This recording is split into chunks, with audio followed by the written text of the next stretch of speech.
태태와 정순장 Please watch. 바이바이. 바이바이. 안녕하세요. 저 떼떼 정선장. 문화 인사 드리겠습니다. 안녕하세요, 떼떼입니다. 전 지금 스코틀랜드 퍼스셔에 위치한 글렌터렛 증류소를 방문했습니다. 글렌터렛은 1763년부터 이어져 온 스코틀랜드에서 가장 오래된 가동 증류소 가운데 하나로 알려져 있는데요. 250년이 넘는 세월 동안 수많은 변화가 있었지만 지금도 이곳은 전통적인 방식과 장인 정신을 중요하게 생각하며 위스키를 만들고 있었습니다.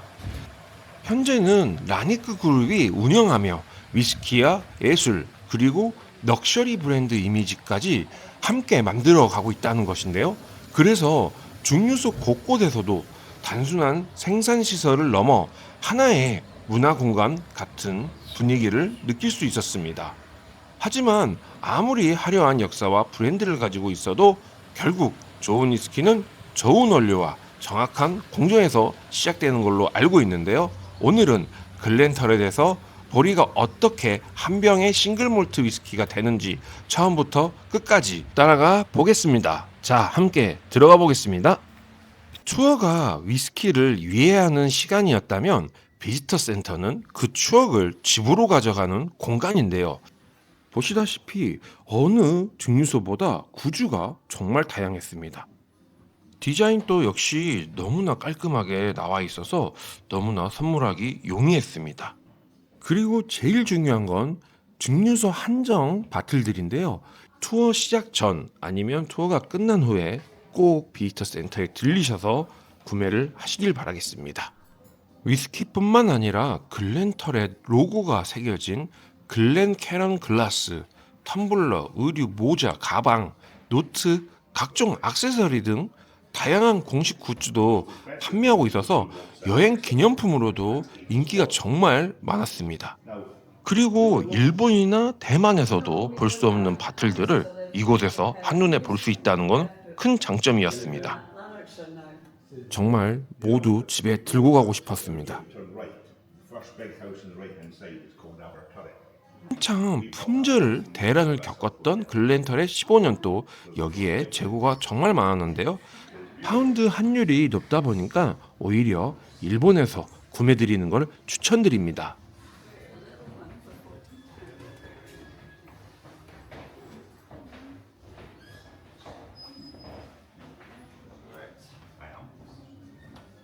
Nice job, by the way. It's very shiny. Smell? Huh? You get a lot of brass when you went in. 또한 일본이나 대만 리커샵에서 볼 수 없었던 이런 미니어처들이 있어서 득템하기 좋은 시간이었습니다. 이렇게 비지터 센터를 둘러오면서 제가 느꼈던 부분은 확실히 라니크 그룹이 글렌터렛을 인수하면서 럭셔리 브랜드로서의 가치를 높이고 있지 않을까라는 생각도 들었고요. 단순한 비지터 센터가 아닌 라니크만의 고급스러운 감성이 곳곳에 녹아 있었습니다. 어쨌든 비지터 센터에서는 글렌터렛의 다양한 공식 위스키는 물론 증류소 한정 바틀과 익스클루시브 제품 등 다양한 공식 굿즈도 만나볼 수 있었고요. 과거의 전통을 지키면서도 현대적인 럭셔리 브랜드로 새롭게 변하고 있다는 것, 그것이 지금의 글렌터렛이 가진 가장 큰 매력이라고 느꼈습니다. 이제 투어를 위해서 투어 집결지로 제가 자리를 옮겼는데요. 투어를 기다리는 동안 이렇게 전시된 바틀들을 보고 있으니 정말 기다리는 지루함이 전혀 없었습니다. 많이들 기다리셨습니다. 자, 투어 함께 가보시죠. 뿅! The biggest changes here have happened in the last 6 우선 모이자마자 글렌터렛의 역사에 대해서 듣게 되는데요. 너무나 즐겁고 유용한 시간이었습니다. fantastic favour because they didn't sell us to the company who wanted to modernise the distillery. 이제 곧 투어가 시작되는데요. 지금부터 위스키가 만들어지는 과정을 하나씩 따라가 보겠습니다. 모든 위스키의 시작은 바로 보리, 발리입니다. 겉으로 보기에는 평범한 곡물이지만 이 작은 보리가 수년의 숙성을 거쳐 한 병의 싱글몰트 위스키가 된다는 겁니다.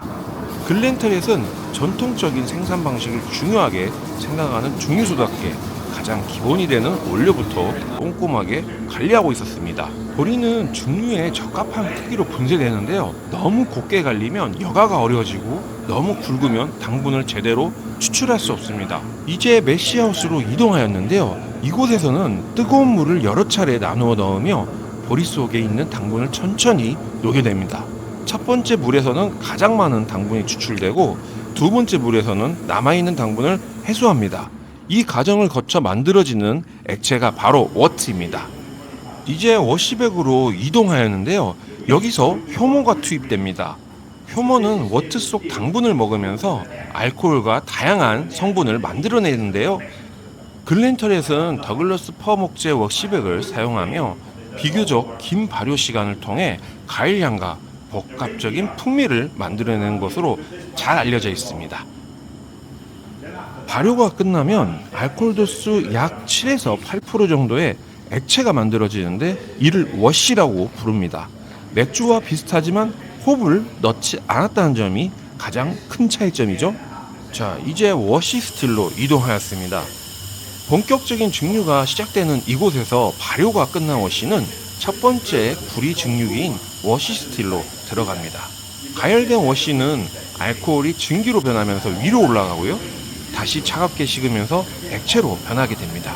이렇게 얻어진 원액을 로우 와인이라고 하는데요. 아직 완성된 위스키가 아니죠. 한 번 더 증류를 해야 합니다. 두 번째 증류기인 스피릿 스틸에서는 처음 나오는 부분인 포션, 마지막 무거운 부분인 페인츠를 다시 재증류하고 가장 깨끗하고 균형 잡힌 부분인 하드컵만을 위스키 원액으로 사용합니다. 이것이 바로 뉴메이크 스피릿입니다. 저 왼쪽에 보이시는 게 스피릿 세이프를 통과하는 장면인데요. 예전에는 세금을 관리하기 위해 증류소 직원도 직접 손댈 수 없도록 잠금 장치가 설치되어 있던 공간이었습니다. 이제 야외로 이동해서 투어가 계속되는데요. 여러분과 함께 하겠습니다. So this is honey and sweetness, and this is fruit. 오크 캐스크에서 최소 3년 이상 숙성해야만 비로소 스카치 위스키라는 이름을 사용할 수 있게 되는데요.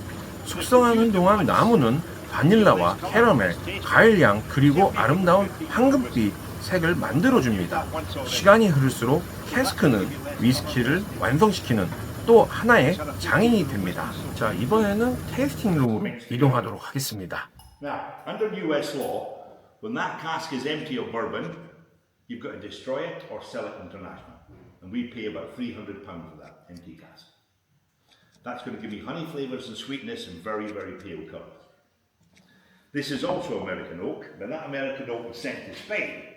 And in Spain they put sherry in it and sat it on a shelf for 4 years till it matured. So this is going to be vanilla and fruit flavours. 테이스팅을 마무리하면서 느꼈던 글렌터렛은 단순히 오래된 증류소가 아니라 전통을 지금까지 이어온 살아있는 역사였습니다.